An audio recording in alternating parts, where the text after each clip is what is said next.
Assalamualaikum warahmatullahi wabarakatuh. Waalaikumsalam warahmatullahi wabarakatuh. Sugeng dalu Mbah Kendil. Nggih, sugeng dalu, Mbak. Nggih. Salam rahayu bagi kita semua teman-teman. Saya sudah bersama dengan Mbah Kendil Jopo Montro.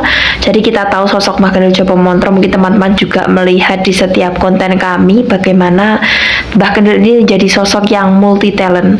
Bahkan saya pribadi pun sangat kagum dengan Mbah Kendil. Dari berbagai bidang Mbah Kendil ini bisa, seperti halnya dalang juga bisa, kemudian sesepuh bini sepuh, bisa mengukir, pertukangan juga bisa, pertanian juga bisa, peternakan juga bisa, seni budaya, memainkan film sebagai aktor film dan sutradara, kemudian sangat pandai juga untuk memasak segala macam masakan, mengarang lagu, kemudian Mbah Kendil juga banyak sekali pengalaman-pengalaman tentang sejarah-sejarah.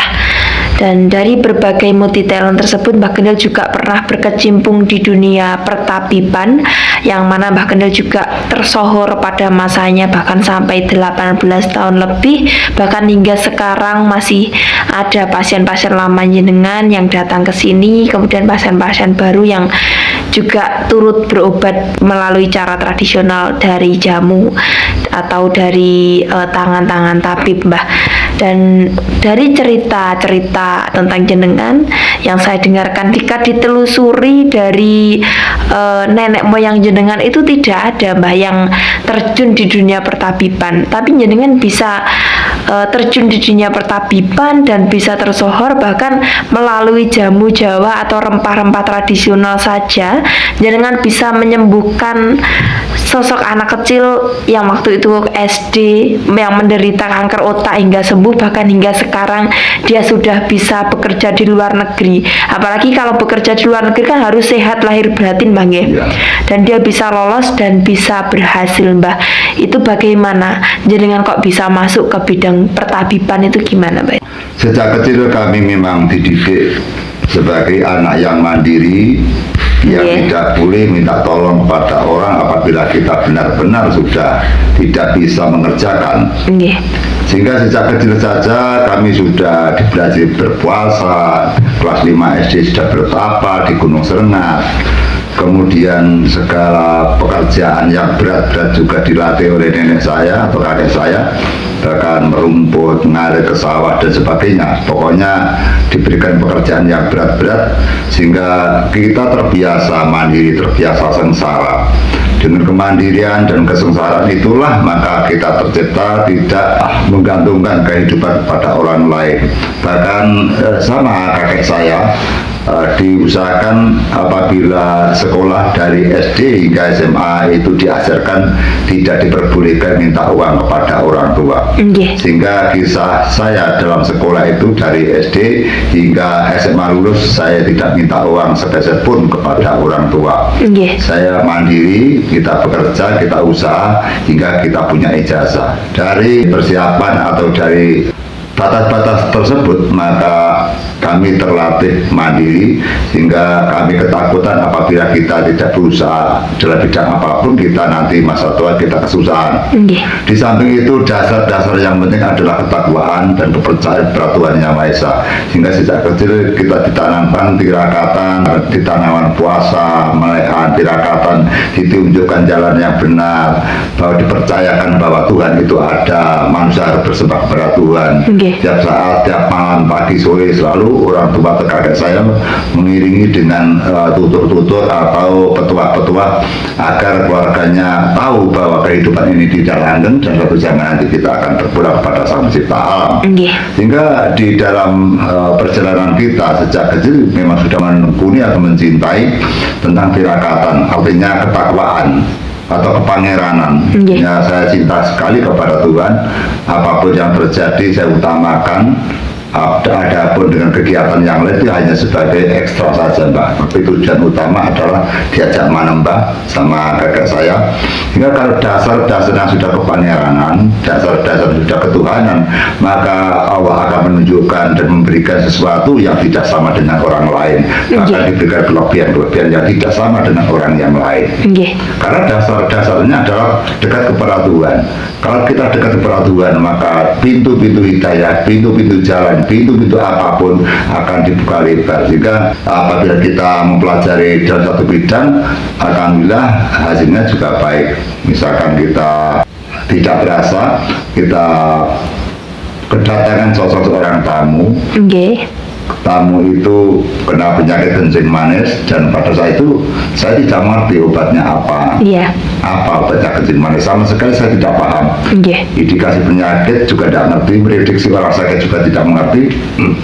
Yang saya tahu hanyalah saya percaya pada Tuhan. Apapun yang saya berikan pada Tuhan, kalau Tuhan berkehendak, insya Allah akan sembuh. Kemudian pada saat itu sekitar setelah maghrib saya ke kebun belakang atau pekarangan belakang, itu keadaan gelap, saya bingung apa yang saya berikan orang ini. Kemudian pekarangan nenek saya kan banyak bambu-bambu.